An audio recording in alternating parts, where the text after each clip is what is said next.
It is 11:05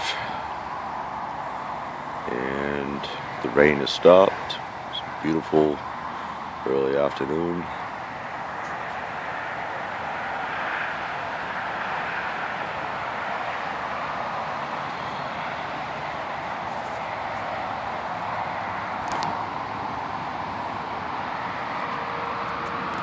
Got my coffee going. Got Bambi out here to get some fresh air. You alright, sweetie? Hmm? Yeah? Hi. Hi.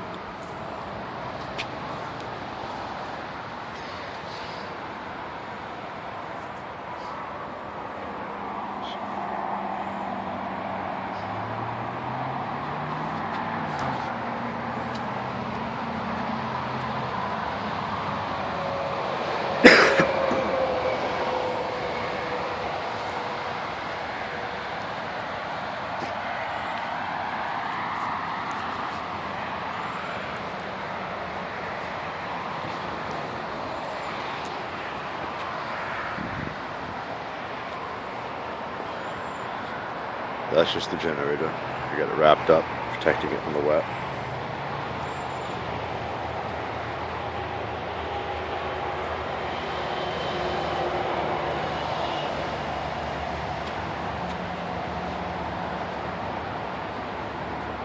Alright, everything is nice out here. The rain really helped it. It was very dry now. Everything is starting to come up nice and green.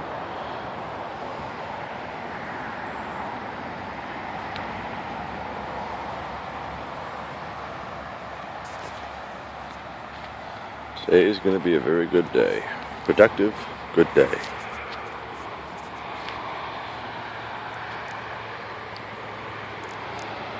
I got to contend with that huge brush pile today. I'll be taking that brush pile there,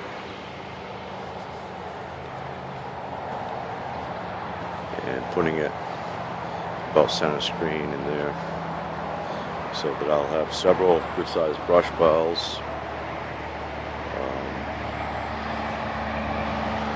When it finally dries out, firewood, kindling wood, another brush pile over there beside the generator. 4 of these trees are coming out. This one, this one, this one, this one. This entire clump of trees here is coming out. These 3 here are coming out.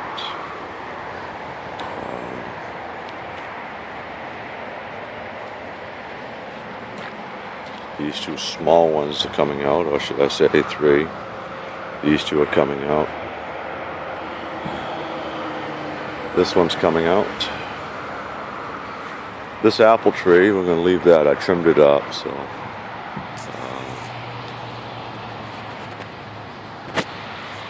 It's always nice to have an apple tree on your property. They're still pretty small yet. This tree's coming out. Actually, I'll trim it down. That little Lena right here, that one's coming out. This one's coming out. And the one down at the very end, you'll see right in my fingernail, that one's coming out. I'm going to make a roadway up to these birches right here. Roadway's going to stop.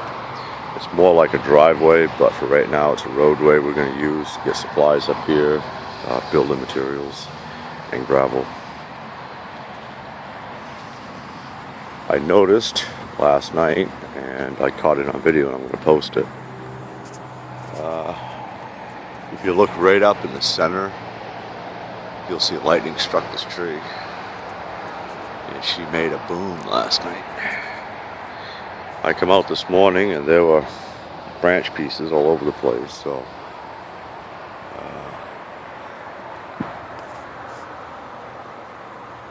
it's about center screen, you'll see. I see she struck it before. Lightning lightning struck before.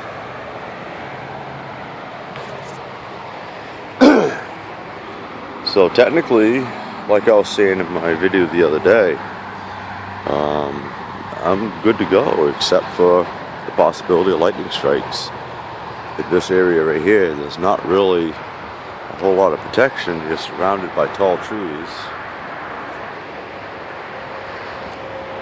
And where does lightning strike? It strikes the highest object.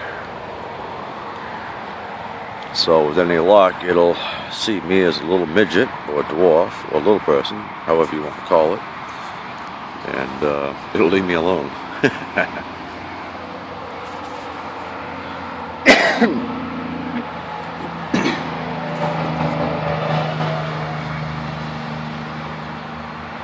Bambi's blanket I use to lay down on the ground so she can lay on the ground and stuff and play.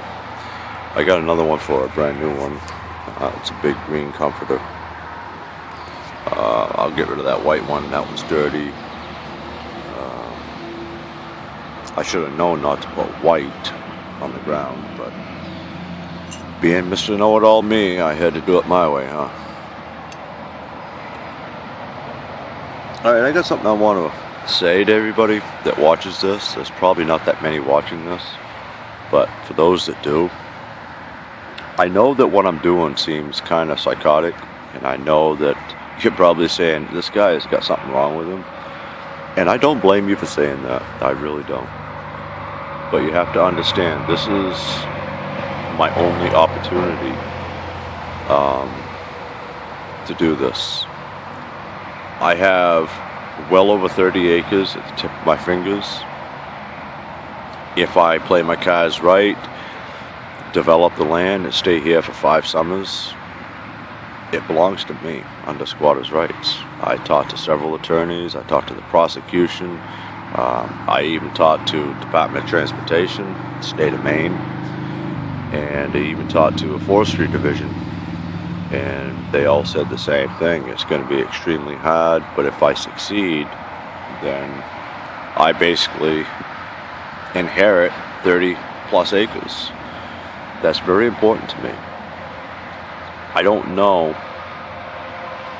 how it's going to all turn out. I don't know if I'm just going to develop a small section or what, but I'm putting stake to or claim to all of the land. I've already walked through the woods and I found the property markers, property lines in that direction behind those white birches. There's a stone wall that's been there for well over 70 years, and that was the original decider for me that I would try to take over the land, because like I said earlier, this land hasn't been used or touched or cleaned or fixed or maintained in well over 70 years. So maybe what I'm doing may be questionable. Maybe somebody may think this guy's got a few screws loose up in that little closet he calls a brain.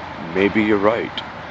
I don't dispute that, but I have to try. My wife Donna, which is about 500 feet straight ahead, her health has actually improved a little bit. I mean, her condition hasn't improved, but her health has. And of course, a lot of people know I do in fact have a very, very large life insurance policy on her, but I don't want the money, I want her. That's what I'm trying to tell people, and I've said that I don't know how many times. A friend of mine is paying the premium. He owes me a lot of money, and I told him, you know, if you want to pay me back, then pay for the insurance policy. There's $1 million policy, and there's a $250,000 policy. So it's $1,250,000. Granted, it doesn't mean anything to me, and I know how that sounds. But when you truly love somebody, no amount of money in the world could take that. No amount of money. anyways, I don't want to get on that because that'll get me all depressed. But I am developing the land. I'm going to maintain it. I'm going to get it so that it is a great piece of property. And it's going to take a lot of very hard work, even throughout the winter. Periodically, I'll be doing tree work. So it's kind of a catch-22. I mean, I don't want to do a lot of tree cutting because you ruin the value of property, period, when you cut a lot of trees. But at the same time, you can't have property that's all clustered like that and expect to live on it. You need to thin it out, what's called selective cutting. I'll hire somebody to pick up stumpage, which is pick up the remainder. So I got everything planned out. There's a few things I'm still working on, but for right now, I'm just going day by day, and I think you all realize that. Bob Wallace, I had the pleasure of playing poker with you online on several events, several occasions, and I appreciate your honesty. You're very direct, you're very straight to the point, and the comments you've made on my videos I very much respect. You've always been a friend, you always will be, and I hope you don't think that I'm avoiding you or anybody else. Right now, taking care of my future is more important than playing poker, but as you and I discussed a long time ago in chat messages, poker is my life, and I miss playing with you guys. I mean, yeah, I lost, got my ass kicked many times, and I won a few times, but I miss playing with you guys because you guys always found a way to cheer me up, even when I was down and depressed, thinking about my wife and the situation she's in. And I caught you. You would accidentally fold a good hand or bet high on cards you knew you couldn't win on just so I could win. You gave me a chance. I caught you guys doing that. I remember when you and I both were playing on Ivy Poker, and Phil Ivey would come in, or Gillian App. We'd sit down and just have a good time, and I miss that. Who knows? Maybe one of these days, right off soon, you'll see me at the table again. But until then, I appreciate your friendship. I appreciate your honesty. All right, folks. I gotta wrap this video up. I gotta drink my coffee, and I think I better wash that cup. Drink my coffee and extinguish the fire. Get my ass dressed. Well, I'm dressed, but not dressed.